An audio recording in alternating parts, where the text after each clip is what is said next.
It's time to talk some cricket with our man, passionate Paul Persic. Paul, good afternoon to you. Good afternoon, fellas. It's good to be back on Tab Radio for a summer of cricket, but unfortunately didn't start off on the winning note for WA. Comprehensively beaten in the Sheffield Shield today by a very, very good New South Wales bowling attack.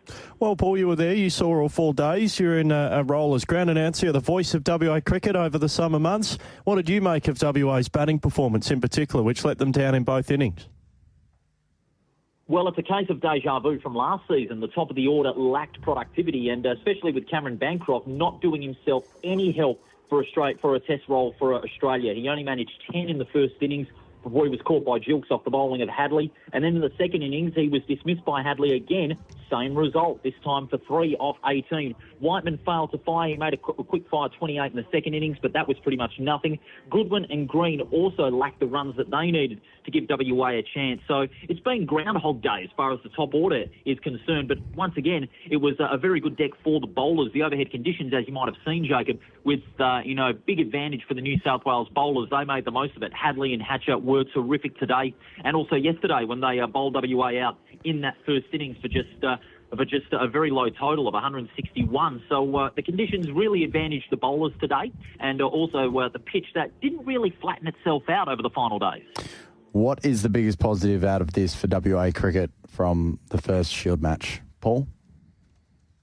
Well, if I'm to be honest, it's very hard to find a major positive in this performance. But if there was one that I had to find, would be Matthew Kelly with the ball. Now, Kelly, he's a great opening bowler. He really bowls some good long spells, very consistent. Had 23 overs in the second innings for New South Wales, 23 overs and 5 for 43 after taking 2 for 55 in the first innings when they bowled New South Wales out for 170. So you'd be hard-pressed to find positives out of this performance, but if I was to find one, it'd be Matty Kelly. He's a good pace bowler, gets consistent line and length, and the pitch really suited his pace bowling ability, along with the likes of Joel Paris, who did suffer an injury and had to bat with a runner during West Australia's second innings, and also the likes of Cameron Gannon, Ashton Agar and Corey Rocchiccioli. And I was quite surprised, just on the 2 spinners, I was quite surprised that they were able to get so much spin and turn on the first couple of days, considering that we'd lost the majority of the first day due to bad weather on the Saturday. But by gee, they got a lot of turn. So the bowlers were a minor positive, but the major positive out of that was Matthew Kelly.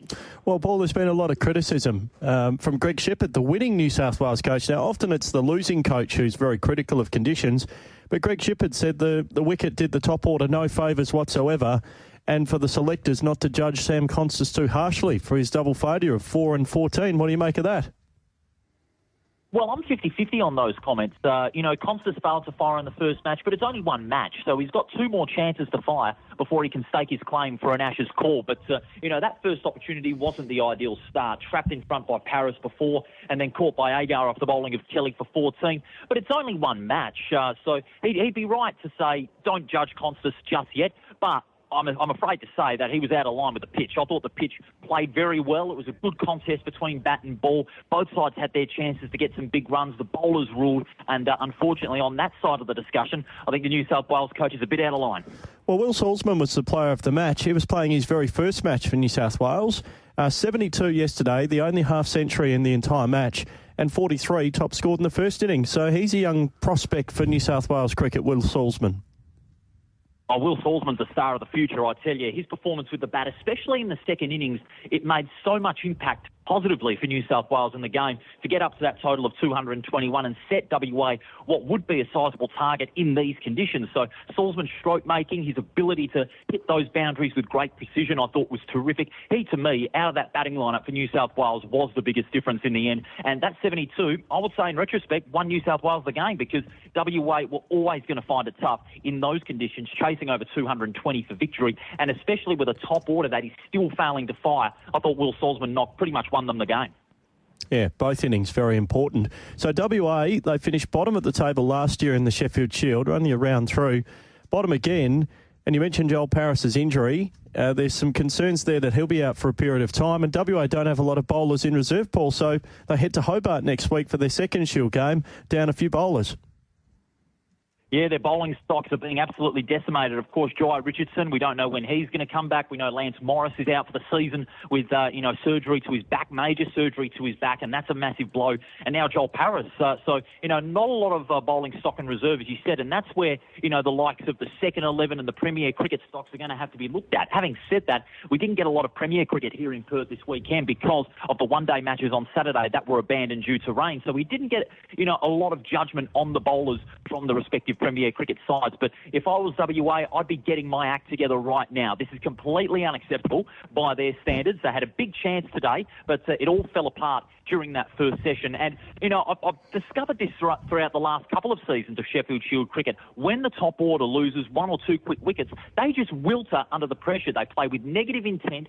Having said that, the lower order did play more positively toward the end of the match, but it needs to be the top order that needs to get off to a positive start, sow the seeds of doubt, get some runs on the board. At the moment, they can't do it. Dare I say it, Bancroft in particular, he's on his last chance. If he doesn't fire this season, then it might be goodbye for him.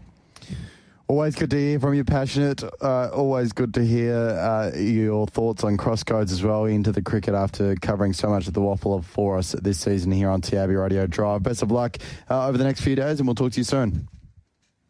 Thanks, fellas. And I will say, Jacob, if the ICC don't select you for the 2027 World Cup final in Johannesburg, something's wrong. Great job by you over the last 4 days. Oh, as a commentator or as a player? You won't see me out there as a player. Yeah. Oh, okay. That's probably a better chance. My best cricket days are behind me. Thanks for the kind words, Paul. See you, fellas. All the best.